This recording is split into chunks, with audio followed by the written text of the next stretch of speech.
So, how does one assemble a clarinet? The first step, assuming you're right-handed, or even if you're left-handed, take the lower joint. That's the bigger one. The lower joint's bigger. Take it in your right hand, see? And make sure that the cork is down. You want the cork down. Then you want the not cork up.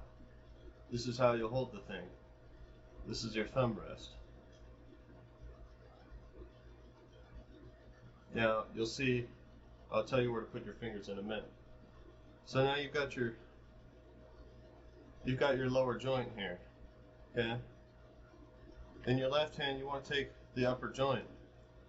It's got a cork on both ends. So what you want to do then is put the bottom of the upper joint into the top of the lower joint. And you want to rotate like so. Be aware, these keys will impinge on these keys. So you want to rotate to this point, and then you kind of want to just gently twist down. And you will see, as you're twisting down,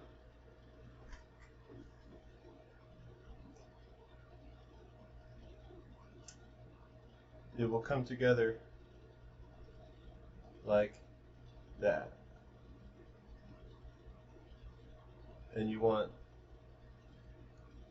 these right here, you want these to line up and match, because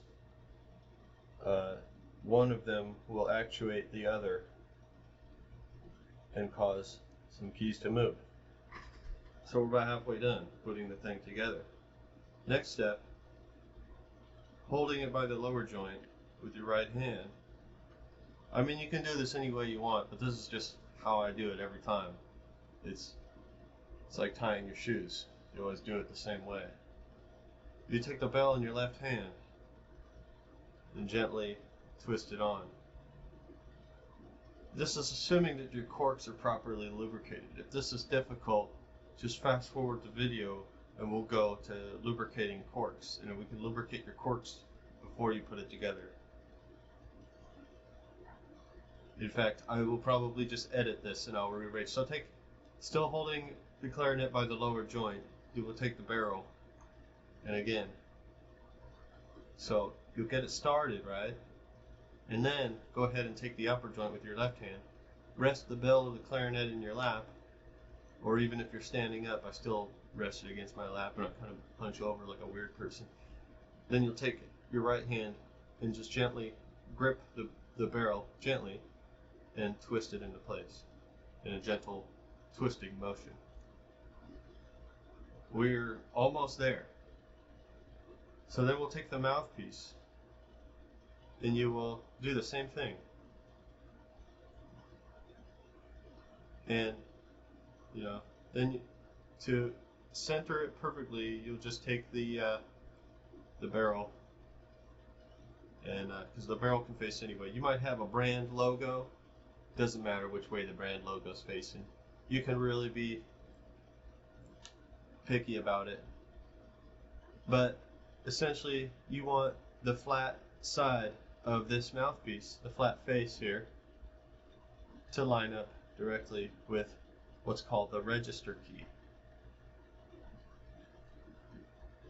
So now, in order to play this thing, again, you'll take the lower joint in your right hand. The weight of the clarinet will rest on your right hand thumb. Turning to the front of the clarinet, you'll place your index finger, middle finger, ring finger on each of these three holes. The proper position for your fingers is nice and flat. These are piano fingers. These are clarinet fingers. And you want to just gently form a relaxed link to the machine here, and just relax all the tension of your wrist and out of your fingers. Don't want any tension. These are the pinky keys. You got 4 of them down here. Practice them with me now.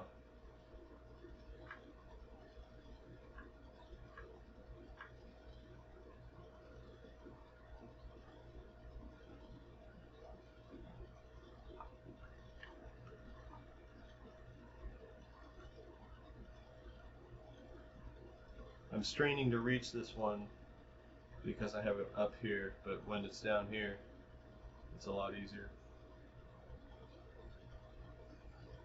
Also, for the left hand, you have these pinky keys.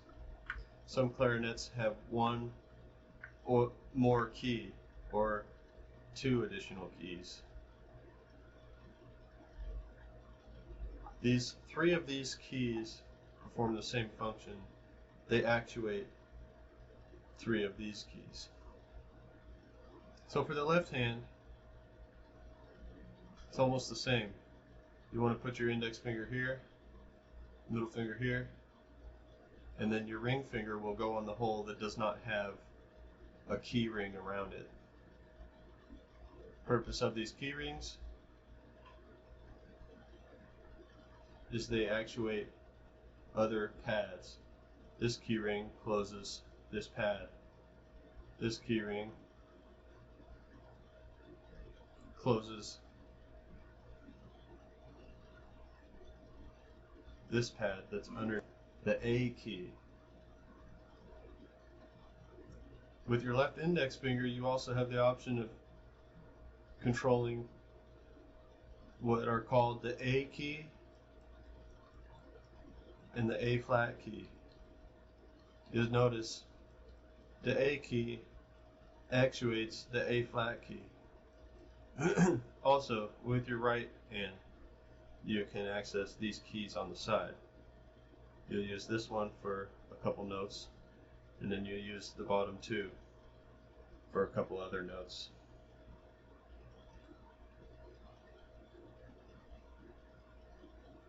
These are referred to as trill keys. These upper 2, don't even think about it. So the back of your left hand is going to be, thumb occupies this space, and the thumb can come up and press down the register key to open this tiny little hole that will allow you to produce high notes. That's a lot of fun. You will cover this hole and press the register key. That's not true. Oh. Okay, let's get into it. Let's play our first note. But before we do that, I actually lied to you. We're not done putting it together. You'll need one of these little bamboo things. You want to get Van Doren. I don't care how serious or not serious you are about your clarinet playing. Just go and spend the $27 and get a pack of 10 of these. And you want to get size 2, probably. If you're a newbie. Maybe 2.5. No, maybe 1.5. Probably 2. Then you'll, after a while, you get stronger. Your mouth will get stronger. You'll graduate to like a 2.5. You might stay at a 2.5 forever, depending on the sound you want. But I use a 3. I've used sometimes a 4.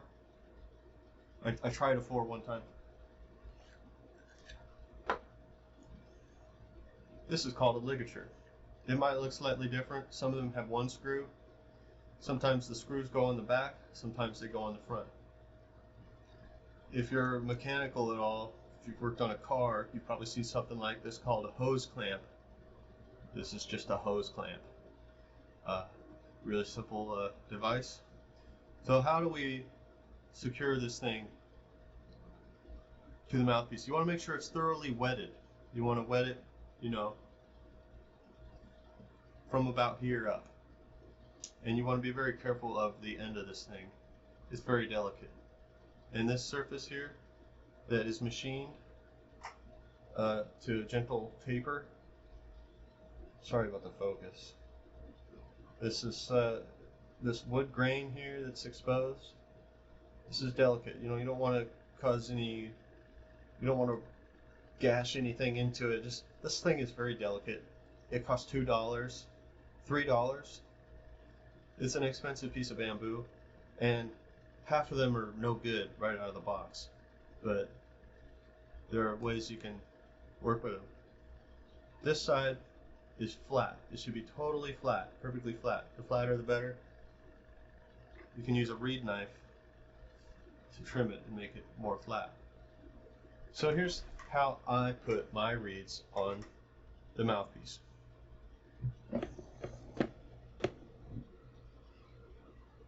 You'll take the hose clamp ligature and you'll move it up so you got some room to fit this thing in here. Once you've got it in, I'm going to bring everything down, and now you get this kind of, you get your thumbs here and your index finger, and you kind of just wiggle that reed to exactly wiggle the ligature, wiggle it, wiggle the reed. You want the reed to be centered, and you'll notice the lines of the edges of the face of the mouthpiece are visible down here below the reed. So you'll just want to very closely inspect, make sure everything is centered, and then you want the, once you've got everything centered and you have the top of the reed matching up with the top of the mouthpiece, they want to be about equal elevation. Everything's perfectly centered and at exactly the right height. Then you'll kind of hold the reed in place and then make sure your ligature's centered. And this is a cheap ligature, but some mouthpieces have a line and some reeds have a line, and so you'll generally line it up with that line. But at the end of the day, all you're doing is just clamping this piece of wood onto this mouthpiece, and the position of the wood is important, but the ligature position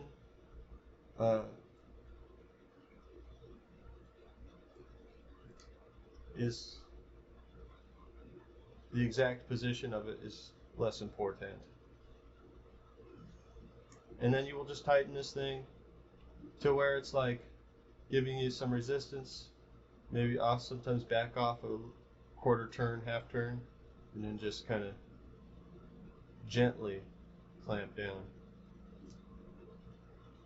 Back off to where it's loose, just kind of gently clamp down. So the distance between loose and gently clamp down, you know, in this case is about a quarter of a turn really. Loose, clamp down. And then we should have a pretty good, that's what it's going to look like.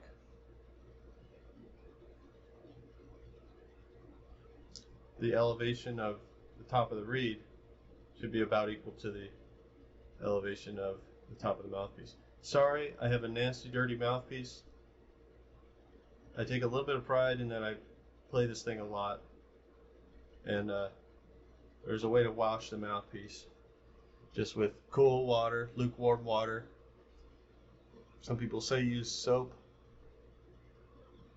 Don't really use soap. Don't use a scratch pad, just a nice gentle cloth. And you can get the cork wet. I wouldn't scrub it, but it can get wet because it is coated in cork grease that is water resistant. So here you have the thing put together. Now, just really quickly, let's talk about lubricating what are called the tenon corks. The tenon corks provide you with a seal. This, by the way, I was taught to refer to it as a reed cap or a reed protector. It will protect your reed. Your reeds are delicate. They cost $2 to $3 a piece. So you want to save them. This is not chapstick, it is cork grease. I don't know if I recommend a brand that also manufactures guitar strings. This is just the brand that they gave me, and I don't think it matters a whole lot. So I have my lower joint in my left hand here. Can I get in focus? And I'm just going to kind of make little circles with my cork grease. A circle around, make little circles. Got it pretty good and greasy. I'm going to go around and just kind of drag my finger around, get the whole thing kind of nice and greasy. It is possible to have too much. This is pretty well lubricated. So I'll lay the lower joint down with the bell attached, being careful of the keys. The keys are easy to bend. So again, with the upper joint, I'd make little circles and kind of slowly turn it around. Again, with my finger that's already got some grease on it, just kind of rub around. Maybe try to wipe off any excessive amount of grease. Now here on the bottom end of the upper joint, we have these keys in the way, so the only way you're going to get the grease in there is by putting the clarinet together and twisting it around. And I wouldn't just twist it around excessively. These tenon corks it costs about $100 usually for me to have somebody replace a tenon cork. And if you take good care of the instrument, your tenon cork should last a long, long time. So we got this one. Now this bottom end of the upper joint, you want to be careful with. I was in a hot room. It was hot, and my clarinet, the lower joint fell off. And it was my nice clarinet, the one back there. It was my expensive one. This is a little bit too, ever since then I've been paranoid. I don't want this to be too well lubricated. Honestly, I'm just going to wipe some off. I'm going to take my clean finger and just give it a good wipe. I'm going to take another clean finger, give it a fresh wipe, because I know I have some grease that got left inside here too. And you will notice sometimes there'll be quite a buildup of grease inside there, and you can clean that with a Q-tip, or you can shove your swab in there, but I don't like doing that as much because then your swab gets all greasy, and grease repels moisture, and the whole point of your swab is to take up the moisture that's in the clarinet. So, and again, the mouthpiece, I want to protect these tenon corks,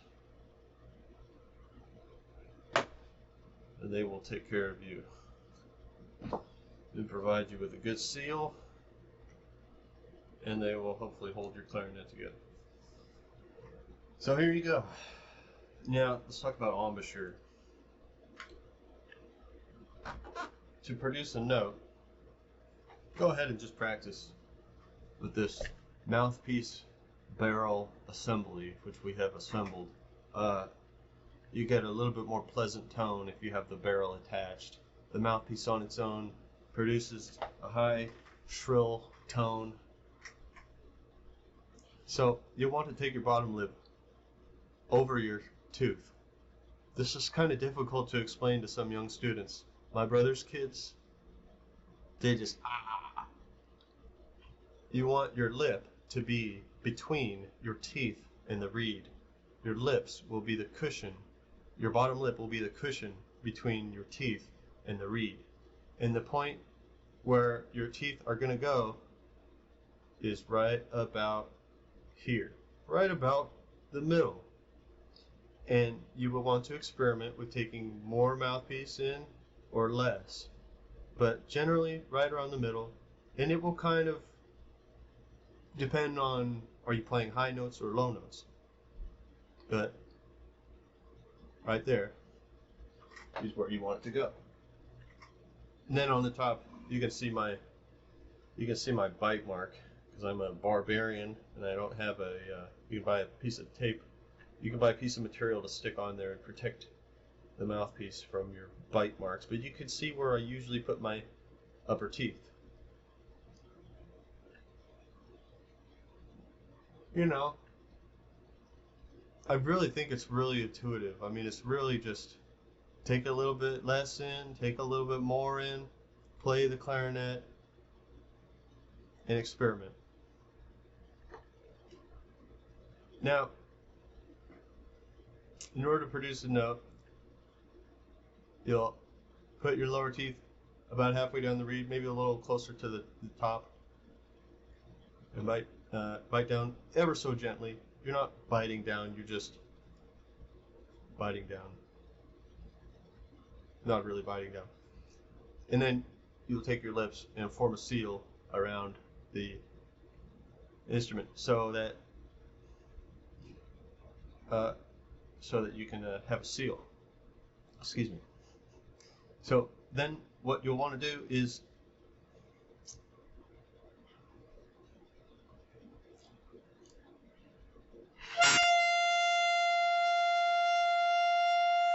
I probably just blew up that microphone. So you want to have an equilibrium between the air pressure inside your mouth cavity and your embouchure, which is all the musculature of your entire face and mouth apparatus area. You want to have an equilibrium that forces enough air through the reed to cause it to start to vibrate, and what happens is it slaps against the face of the mouthpiece and creates a seal and opens, seals, opens, seals, opens. That's what produces the sound. So if you're biting down too hard, you will prevent the reed from vibrating no matter how much air you're passing through there. If you're not biting down hard enough, you will get an airy sound, but if you have enough airflow, you probably get a sound. So biting down is really a dangerous way of saying it. Again, we're not biting down, we are just providing just enough pressure to have a kind of equilibrium where the reed is allowed to vibrate. And so if you are too far up the mouthpiece, you are constricting this end portion of the reed. You want to have about this much of the reed, free to vibrate. So where my thumb is, is about where you'll be putting just the slightest amount of gentle pressure. So your teeth and bottom lip will be about here, and then your upper teeth will be about here, roughly. So, assuming you've been able to do that, let's do what's called a long tone. This is a fundamental element of practicing a woodwind instrument. And it's the simplest thing in the world, and it's kind of tedious and boring. And that's why we love it. So a long tone is just a long tone, and we measure, I'm looking at my clock. My clock is ticking 60 times per minute, or in music we call that 60 beats per minute. So I'm going to play a long tone for 8 counts, 8 seconds. 3, and play it with me, if you would. 1, 2, 3.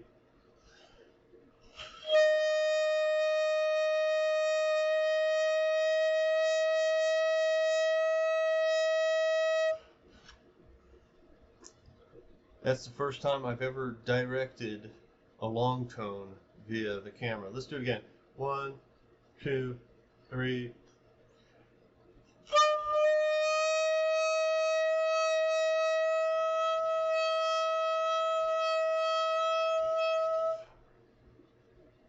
Yeah, my cutoffs. When you're in the orchestra, the director wants to end the sound.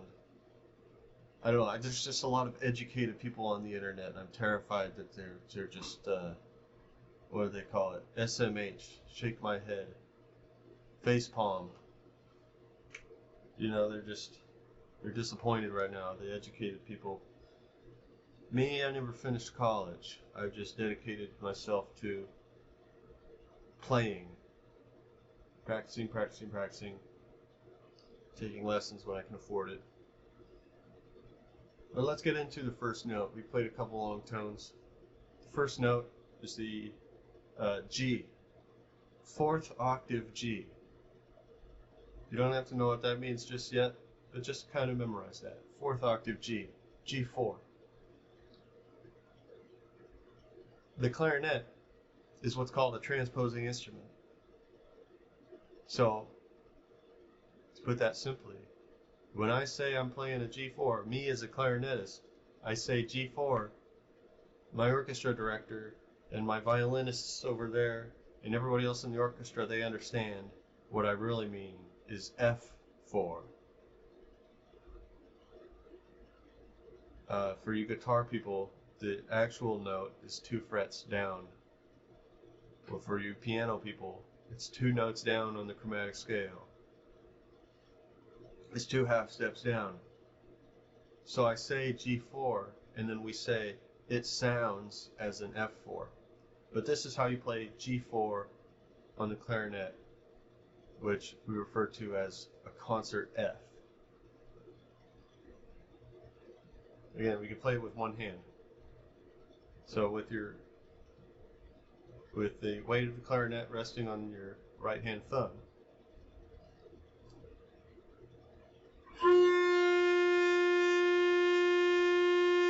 again with me, again for 8 counts, 1, 2, 3, and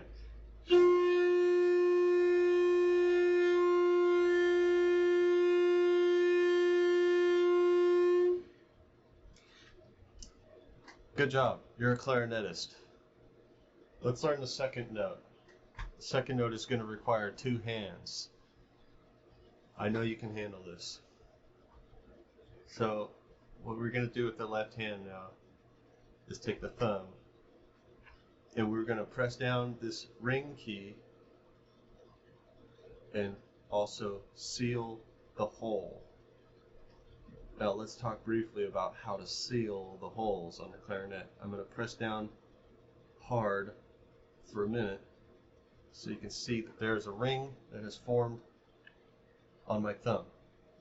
Notice where that ring is. I want your ring to be in the same spot. You might not get so extreme of a ring. I was pressing down my thumb really hard so I can get this ring. But notice it's on the pad. It could be a little bit lower down on my thumb. It's on the pad of my thumb. It's still there. It's just remaining. But in clarinet, I'll show you again on my other fingers. I'll hold it down. You want it to not be on the tip of your finger. Notice I'm flat here. I'm not like a piano player. Piano player plays with the tips of their fingers. They have a nice, graceful arc in their fingers. I still have a bit of an arc, but mainly I want to think of my fingers as being pretty much flat.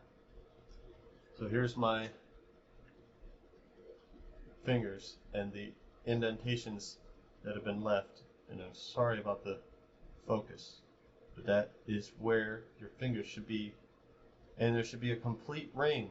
If the ring is not complete, you know you're not sealing the hole.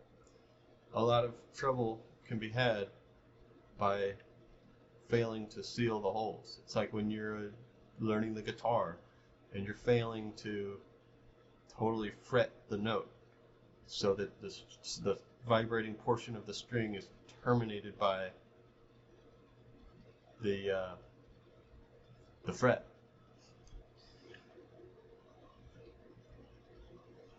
So our second note, F4, which is also called a concert E flat.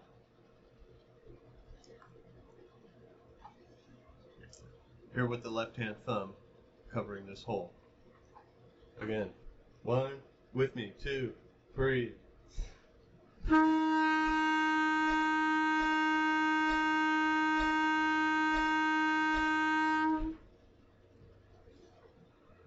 Good job. The third note we will learn how to play is a D4, also referred to as a concert C, middle C, in fact. This middle C, in the context of like a singing voice, for me as a guy, this C is in the upper middle portion of my vocal range. As a woman, a female singer, it will be in the lower middle portion. An alto would sing this note a lot. A soprano would go down there less frequently. But this is D4, also called concert C, middle C. But it's D. As we're all clarinetists here, we're talking about D4. We would just put down our middle finger to get. Oh, I'm sorry. No, this is. The note that I want to teach you next is E4, which we call concert D. To play E4, we'll put down our index finger. This is D, concert C. This is E, concert D. This is C, concert B flat. But let's focus on E, which is concert D. And let's try it out. 1, 2, 3, and.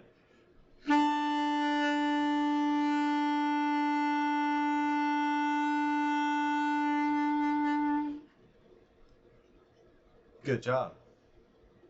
Let's work on D4, concert C, middle C. But it's actually D. For us, it's D. And to do this, you'll just put down your middle finger. Now, if you're having any trouble whatsoever, just check that you're sealing this hole. You're not touching this key. You're sealing this hole. You're not touching this key. And you're sealing now this hole. And you are avoiding this trill key. And you are not touching anything with your right hand, but you can kind of just almost rest your fingers on this rod assembly here, maybe a little bit, but mainly just resting the weight of the clarinet on the thumb rest on your right thumb, right hand thumb. So again, D4. And for those of you who read music, and I will probably put a staff on the screen. I'll probably edit this video and put a staff on the screen, and you can see that D4 is the space note, which is directly under the treble clef. So D4, 1, 2, 3, and.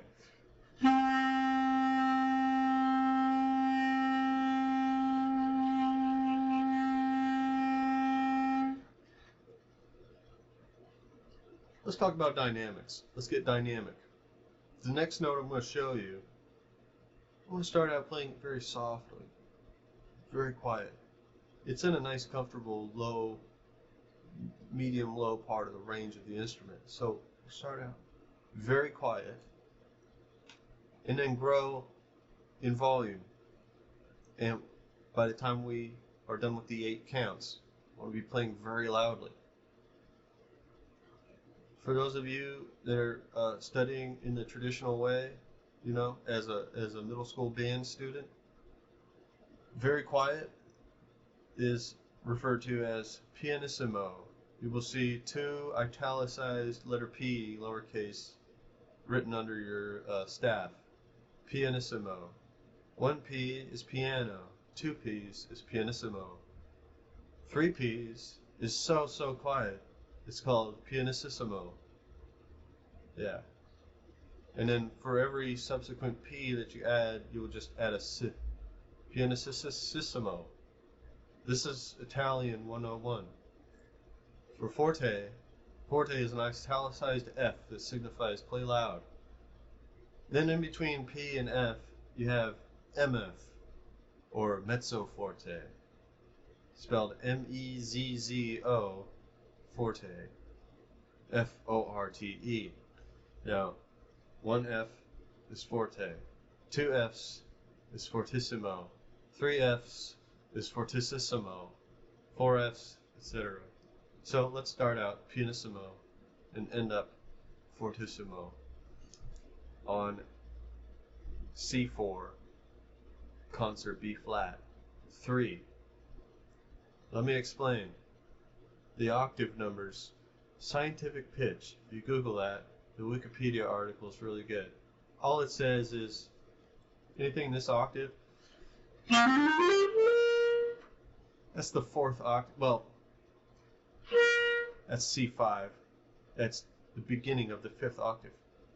The music alphabet goes from A to G, but every octave starts with C and goes to B.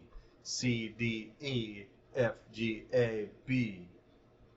So we have in the 5th octave, C5, D5, E5, all the way up through B5. Am I giving you enough information? So let's play C4, concert B flat 3. By putting down the 3 fingers here, the thumb in the back, and nothing with the right hand. 1, 2, 3, and.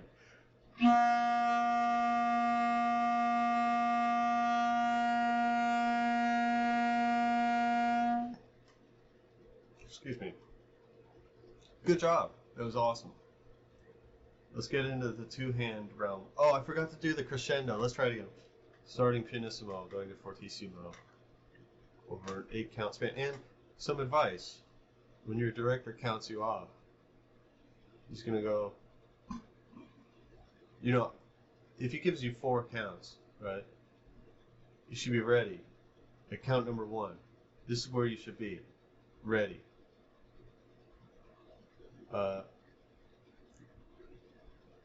On beat 2, that's when I put the mouthpiece in my mouth and I set my embouchure. I'm ready. On beat 2.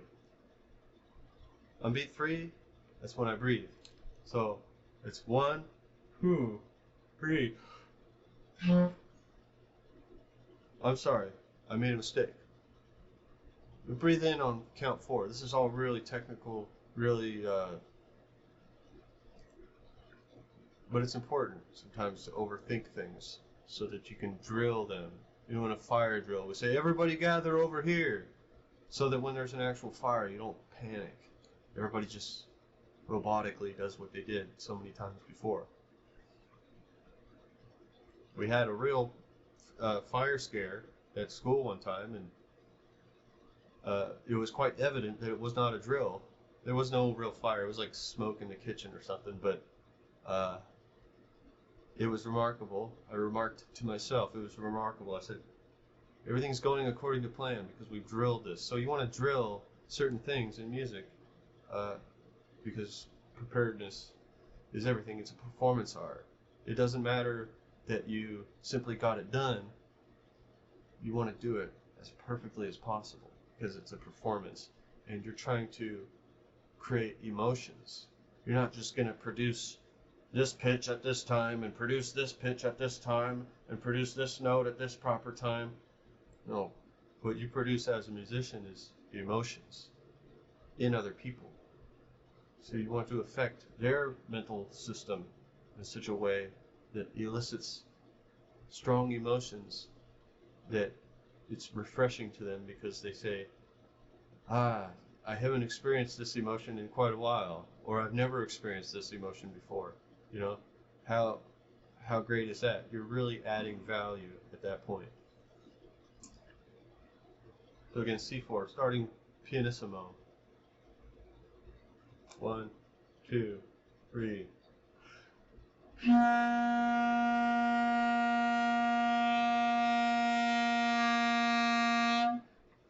I could have gotten louder, and the purpose of this exercise, and I could have started quieter too. The purpose of this exercise is to, you want to be learning how this thing responds as you ask it to do more, as you're loosening up your embouchure just a tiny bit, just ever so slightly, and giving it just lots and lots of air, pushing from your diaphragm, the thing is going to get louder and louder. The sound might change in tone quality. There might be some ugliness. and you will find ways through experimentation, you'll find ways of mitigating the different tonal qualities that try to crop up over the course of a crescendo or of a decrescendo. So again, starting as quietly, I'll do 16 counts. We'll double the length. We'll count 16. Starting ever so quietly and about as loud as you can produce. 1, 2, 3.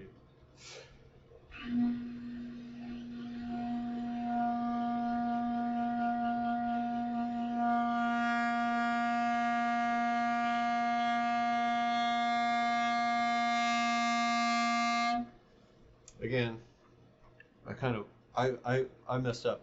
You did a good job, but I kind of waited too long to begin. I'm going to just play really loudly.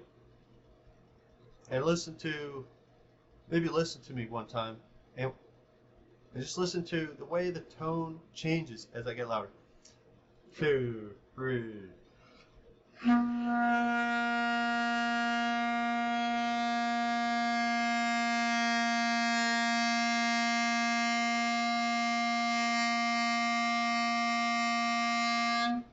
At that point, I'm like trying to, as hard as I can, to wake up the neighbors. The one thing I noticed was the pitch got a little bit flat. Flat means down. It means fewer vibrations per second. Pitch got a little bit flat.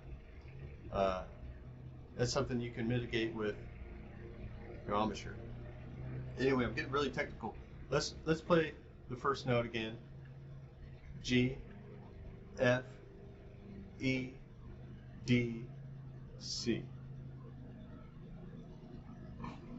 So let's play G for 2, F for 2, E for 2, D for 2, C for 2. Ready? 1, 2, 3.